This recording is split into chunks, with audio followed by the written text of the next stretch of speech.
The content presented in this podcast is intended solely for general informational and educational purposes.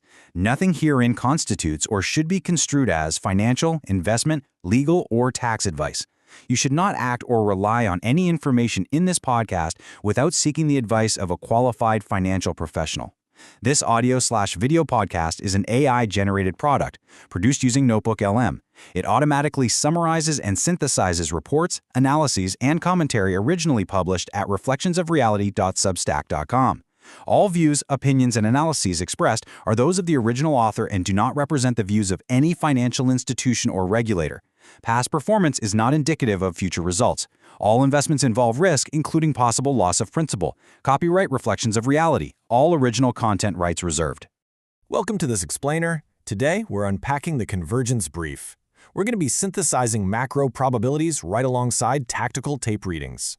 Essentially, we're looking at how you can navigate the markets by layering the crowdsourced predictive power of Polymarket directly over the raw flow and breadth machinery of the weekly Market Intelligence Brief.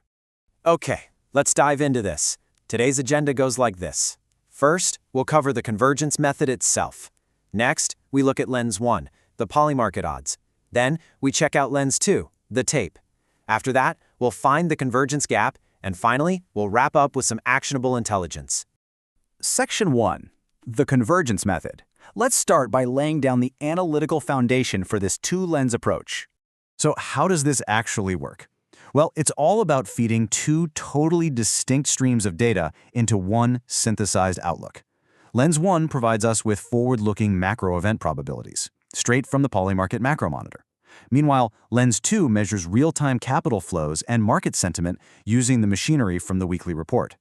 When you combine them, it's like putting on 3D glasses. You get this actionable intelligence that neither lens could possibly give us on its own. The real secret sauce here is discipline. We literally have to read each lens in its own distinct voice first. We observe the macro probabilities, and then, completely separately, we measure the tactical flow. Only after we understand them independently do we force them into the same sentence. What we're hunting for is the convergence gap, the exact spots where the macro narrative and the market's capital flows perfectly align, or, honestly, where they violently disagree. Section 2.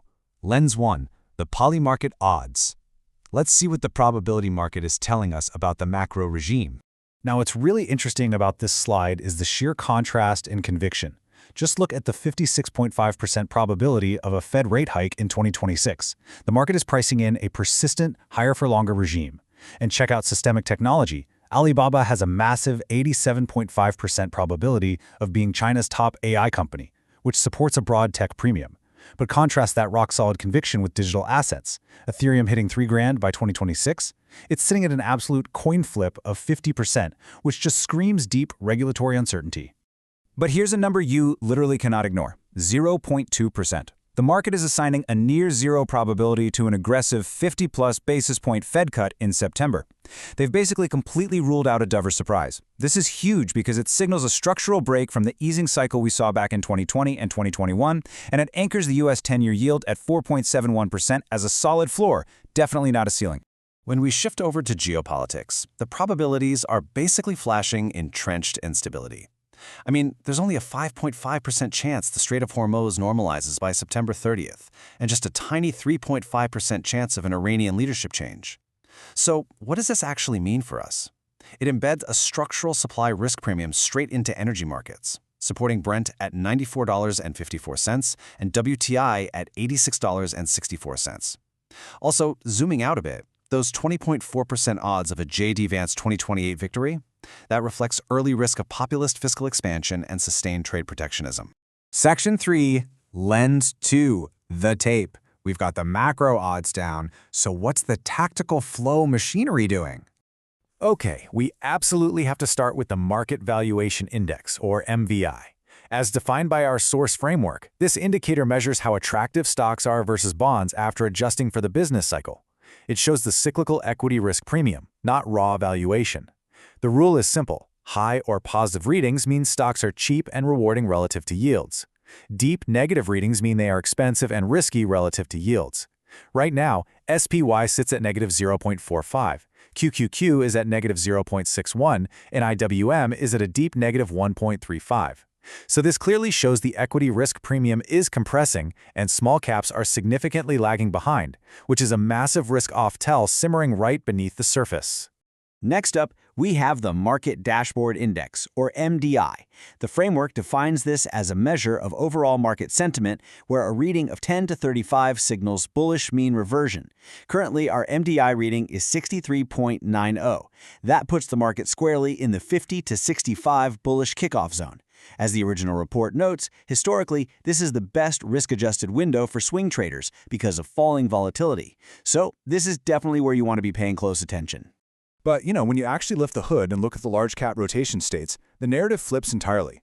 Our flow definitions tell us accumulation is institutional buying, and right now it's super weak at just 6.70%, well below the 10% conviction threshold. Rotation in, which represents improving momentum, is only 4.80%. Meanwhile, rotation out, fading momentum, completely dominates at 27.30%. And liquidation, our term for institutional selling, is elevated at 21.80%. So despite a bullish headline index, the dominant flow state here is decidedly defensive. Now, check out the Rotational Activity Index right here. It's fascinating because despite that heavy liquidation pressure we just went over, we aren't seeing pure, chaotic panic. Instead, notice how methodical the institutional rotation out of positions really is. The chart shows us that this rotation remains completely orderly and directional. Section 4, where the lenses disagree. Let's move on and see how this builds into the most critical part of the analysis. The absolute clearest contradiction sits right here in digital assets. Lens 1, the polymarket odds, is flashing cautious gridlock. It gives us that 50% coin flip for Ethereum hitting $3,000 and a super low 25.5% probability for the Clarity Act passing. But Lens 2, the tape, disagrees entirely. The rotational map is showing heavy, active accumulation. Again, institutional buying for instruments like IBIT, ETHA, and Coinbase. So the macro view sees deep regulatory uncertainty, but institutional capital is actively flowing in anyway. That's a massive divergence. We're seeing that exact same friction in equities. Lens 1 is pricing in an AI and tech innovation premium, but Lens 2 is showing us that huge names like NVIDIA and Visa are caught directly in a rotation out sweep, and that's even despite them having a bullish triple play confirmation. Amazon lacks that confirmation entirely and has suffered a negative 19% collapse in its bull percent indicator. On the flip side, though, look at Union Pacific. Here we have clean alignment, where steady institutional buying, accumulation, offsets the broader defensive rotation. Section 5. Actionable Market Intelligence. Let's tie the whole shebang together to get a refined outlook. The absolute defining internal tension in the market right now is what the brief calls the health versus price paradox. Market breadth health, or MT_health, is actually rising, currently sitting at 61.20%. But at the exact same time, the bullish thrust, MT_bull, is falling to 56.90%. Furthermore, while reflation is the completely dominant macro regime at 71.60%, risk appetite just plummeted 16 points in only 5 days. What this signifies is a broad, quiet de-risking move happening right inside an otherwise risk-on regime. Which brings us to the ultimate takeaway from the Convergence Brief. To quote the report directly, the overarching reality is a defensive rotation hiding in plain sight. Keep insurance tight, let the rotation out phase run its course, and deploy fresh capital only where both lenses agree. The gap between the macro odds and the capital flow is where the risk is, absolutely, but it's also where the opportunity lives. So ask yourself, are your positions aligned with both the macro probabilities and the institutional tape, or are you fighting a silent liquidation?